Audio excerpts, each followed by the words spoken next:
मार्गदर्शन करे माननीय मोदी श्री।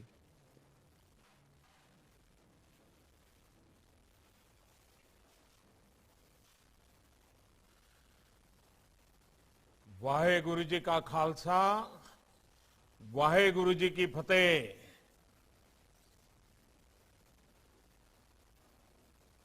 गुरु पर्व के इस पावन कार्यक्रम में हमारे साथ जुड़ रहे गुजरात के मुख्यमंत्री श्री भूपेंद्र भाई पटेल, गुजरात विधानसभा की स्पीकर बहन नीमा आचार्य जी, राष्ट्रीय अल्पसंख्यक आयोग के अध्यक्ष श्रीमान इकबाल सिंह जी, संसद के मेरे साथी विनोद भाई चावड़ा, लखपत गुरुद्वारा प्रबंधक समिति के प्रेसिडेंट राजू भाई, जगतार सिंह गिल जी, वहां उपस्थित अन्य सभी महानुभाव, सभी जनप्रतिनिधिगण और सभी श्रद्धालु साथियों, आप सभी को गुरु पुरब की हार्दिक शुभकामनाएं। मेरा सौभाग्य है कि आज के इस पवित्र दिन मुझे लखपत साहब से आशीर्वाद लेने का अवसर मिला है। मैं इस कृपा के लिए गुरु नानक देव जी और सभी गुरुओं के चरणों में नमन करता हूं। साथियों, गुरुद्वारा लखपत साहिब समय की हर गति का साक्षी रहा है। आज जब मैं इस पवित्र स्थान से जुड़ रहा हूं तो मुझे याद आ रहा है कि अतीत में लखपत साहब ने कैसे कैसे झंझावातों को देखा है। एक समय ये स्थान दूसरे देशों में जाने के लिए, व्यापार के लिए एक प्रमुख केंद्र होता था। इसीलिए तो गुरु नानक देव जी के पग यहां पड़े थे। चौथी उदासी के दौरान गुरु नानक देव जी कुछ दिन के लिए यहां रहे थे, लेकिन समय के साथ ये शहर वीरान हो गया। समंदर भी इसे छोड़कर दूर चला गया। सिंध दरिया ने भी अपना मुख मोड़ लिया। 1998 के तूफान से, समुद्री तूफान से इस जगह को, गुरुद्वारा लखपत साहब को काफी नुकसान हुआ और 2001 के भूकंप को कौन भूल सकता है। उसने गुरुद्वारा साहब की 200 साल पुरानी इमारत को बड़ी क्षति पहुंचाई थी, लेकिन फिर भी आज हमारा गुरुद्वारा लखपत साहिब वैसे ही गौरव के साथ खड़ा है। मेरी तो बहुत अनमोल यादें इस गुरुद्वारे के साथ जुड़ी हैं।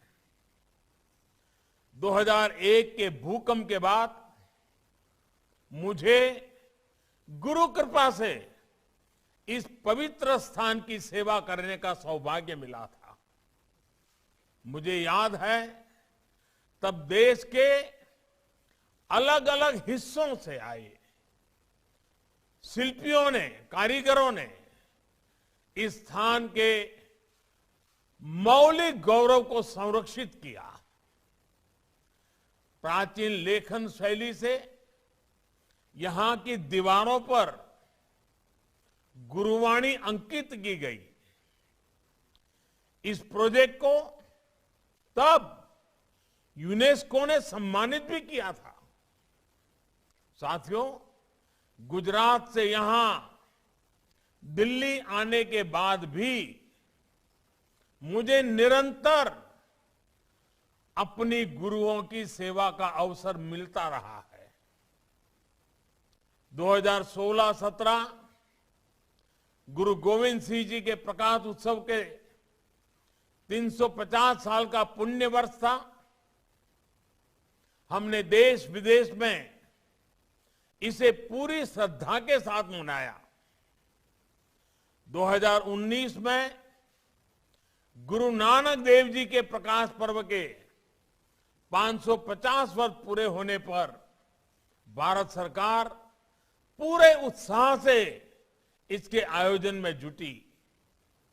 गुरु नानक देव जी का संदेश पूरी दुनिया तक नई ऊर्जा के साथ पहुंचे, इसके लिए हर स्तर पर प्रयास किए गए।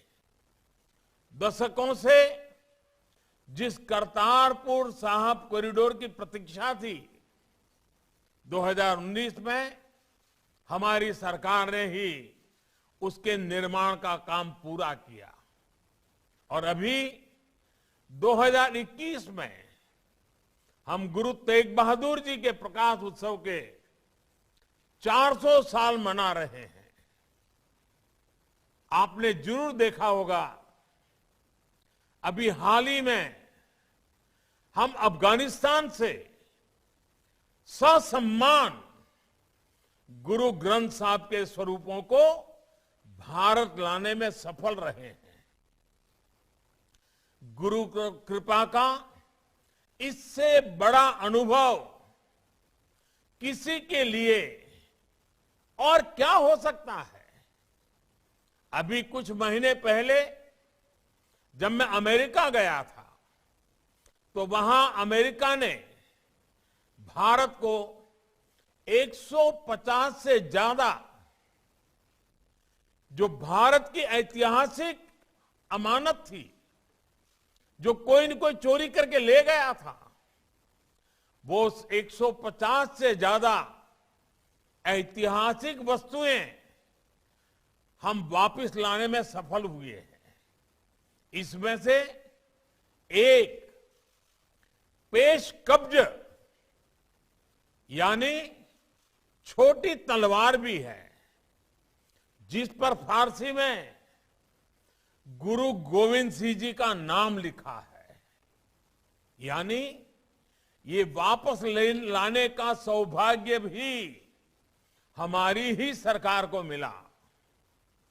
मुझे याद है कि जामनगर में 2 साल पहले जो 700 बेड का आधुनिक अस्पताल बनाया गया है, वो भी गुरु गोविंद सिंह जी के नाम पर है। और अभी हमारे मुख्यमंत्री भूपेंद्र भाई इसका विस्तार से वर्णन भी कर रहे थे। वैसे ये गुजरात के लिए हमेशा गौरव की बात रहा है कि खालसा पंथ की स्थापना में अहम भूमिका निभाने वाले पंज प्यारों में चौथे गुरसिख भाई मोकम सिंह जी गुजरात के ही थे। देवभूमि द्वारका में उनकी स्मृति में गुरुद्वारा बेट द्वारका भाई मोहकम सिंह का निर्माण हुआ है। मुझे बताया गया है कि गुजरात सरकार ने लखपत साहिब गुरुद्वारा और गुरुद्वारा बेट द्वारका के विकास कार्यों में बढ़ोतरी में भी पूरा सहयोग कर रही है, आर्थिक सहयोग भी कर रही है। साथियों, गुरु नानक देव जी ने अपने संवादों में कहा है, गुर प्रसादी तनु हरि लाभ है, मिटे अज्ञान होई उजियारा। अर्थात गुरु के प्रसाद से ही हरि लाभ होता है, यानी ईश्वर की प्राप्ति होती है और अहम का नाश होकर प्रकाश फैलता है। हमारे सिख गुरुओं ने भारतीय समाज को हमेशा इसी प्रकाश से भरने का काम किया है। आप कल्पना करिए, जब हमारे देश में गुरु नानक देव जी ने अवतार लिया था, तमाम गुरु नानक देव जी ने मानव जात का पाठ हमें सिखाया था। उसी पर चलते हुए आज देश सबका साथ, सबका विकास और सबका विश्वास के मंत्र पर आगे बढ़ रहा है। इस मंत्र के साथ आज देश सबका प्रयास को अपनी ताकत बना रहा है। कश्मीर से कन्याकुमारी तक, कच्छ से कोहिमा तक पूरा देश एक साथ सपने देख रहा है, एक साथ उनकी सिद्धि के लिए प्रयास कर रहा है। आज देश का मंत्र है एक भारत श्रेष्ठ भारत। आज देश का लक्ष्य है एक नए समर्थ भारत का पुनरोदय। आज देश की नीति है हर गरीब की सेवा, हर वंचित को प्राथमिकता। आप देखिए, कोरोना का इतना मुश्किल समय आया, लेकिन देश ने प्रयास किया कि कोई गरीब भूखे पेट नहीं सोए। आज देश ने हर प्रयास का, हर योजना का लाभ देश के हर हिस्से को समान रूप से मिल रहा है। इन प्रयासों की सिद्धि समृद्ध भारत को मजबूत, गुरु नानक देव जी की शिक्षाओं को चरितार्थ करेगी। इसलिए सभी का दायित्व है कि ऐसे महत्वपूर्ण समय में कोई हमारे सपनों पर, देश की एकजुटता पर आंच न ला सके। हमारे गुरु जिन सपनों के लिए जिए, जिन सपनों के लिए उन्होंने अपना जीवन खपा दिया, उनकी पूर्ति के लिए हम सभी एकजुट होकर के चलें। हमारे बीच एकजुटता बहुत अनिवार्य है। हमारे गुरु जिन खतरों से देश को आगाह करते थे, वो आज भी वैसे ही हैं। इसलिए हमें सतर्क भी रहना है और देश की सुरक्षा भी करनी है।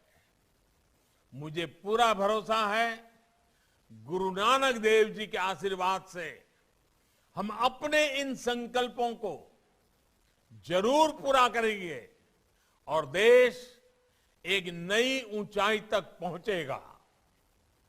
आखिरी में मैं लखपत साहब के दर्शन करने आए श्रद्धालुओं से एक आग्रह भी करना चाहता हूं।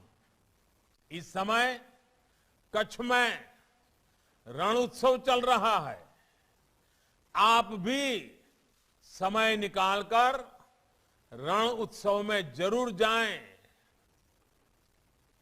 मुझा कच्छी भा भेण की आयो, हेवर तसी कच्छुए दिल्ली पंजाब जेड़ो पौंदो हुदो ना, खासो खासो सी मैं आंजो अने आजे कुटुंब जो ख्याल रख जा भले। पण कच्छ आणि कच्छी माड़ू मुझे धली में वसेता तड़े आव केड़ा पण वहां जेड़ा पण बेना कच्छू के जात करे वगर रही न तो सगाजे पण ई न आजो पुणे में आए। खासो खासो जड़े पण आऊं कच्छ में अची दोज आ मणि के मेल दोज आ मेड़ी का मुंजा जेजा जेजा राम राम ध्यान राखी जा। साथियों, रण उत्सव के दौरान पिछले 1-1.5 महीने में 1 लाख से ज्यादा टूरिस्ट कच्छ के मनोरम दृश्यों, खुले आकाश का आनंद लेने वहां आ चुके हैं। जब इच्छा शक्ति हो, लोगों के प्रयास हो, तो कैसे धरती का कायाकल्प हो सकता है, ये मेरे कच्छ के परिश्रमी लोगों ने करके दिखाया है। एक समय था जब कच्छ के लोग रोजी रोटी के लिए दुनिया भर में जाया करते थे। आज दुनिया भर से लोग कच्छ की तरफ आकर्षित हो रहे हैं। अभी पिछले दिनों धौलावीरा को यूनेस्को ने वर्ल्ड हेरिटेज साइट घोषित किया है। इस वजह से वहां टूरिज्म को और बढ़ावा मिलेगा। गुजरात सरकार ने अब वहां एक भव्य टेंट सिटी का भी निर्माण कर दिया है। इससे पर्यटकों की सहूलियत और बढ़ेगी।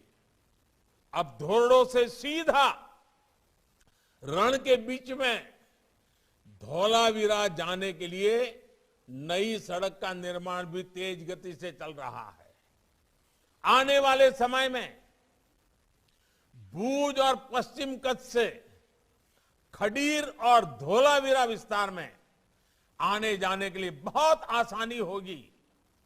इसका लाभ कच्छ के लोगों को होगा, उद्यमियों को होगा, पर्यटकों को होगा। खावड़ा में रिन्यूएबल एनर्जी पार्क का निर्माण भी तेजी से जारी है। पहले पश्चिम कच्छ और भूज से धौलावीरा जाने के लिए बचाओ रापर होकर जाना पड़ता था। अब सीधा खावड़ा से धौलावीरा जा सकेंगे। टूरिज्म को बढ़ावा देने के लिए नारायण सरोवर, कोटेश्वर, माता का मठ, हाजीपीर, धोरडो टेंट सिटी और धौलावीरा, ये नया मार्ग बनने से इन सभी स्थलों में आना जाना आसान होगा। साथियों, आज हम सभी के श्रद्धेय अटल जी की जन्म जयंती भी है। अटल जी का कच्छ से विशेष स्नेह रहा था। भूकंप के बाद यहां हुए विकास कार्यों में अटल जी गुजरात के साथ कंधे से कंधा मिला करके उनकी सरकार खड़ी रही थी। आज कच्छ जिस तरह प्रगति के पथ पर है, उसे देखकर अटल जी जहां भी होंगे जरूर संतुष्ट होते होंगे, खुश होते होंगे। मुझे विश्वास है कच्छ पर हमारे श्रद्धेय सभी महानुभावों का, सभी श्रद्धेय जनों का आशीर्वाद ऐसे ही बना रहेगा। आप सभी को एक बार फिर गुरु पर्व की हार्दिक बधाई, अनेक अनेक शुभकामनाएं। बहुत बहुत धन्यवाद। इस वीडियो को लाइक करें, हमारे चैनल को सब्सक्राइब कर बेल आइकन जरूर प्रेस करें हमारी न्यू वीडियो सबसे पहले देखने।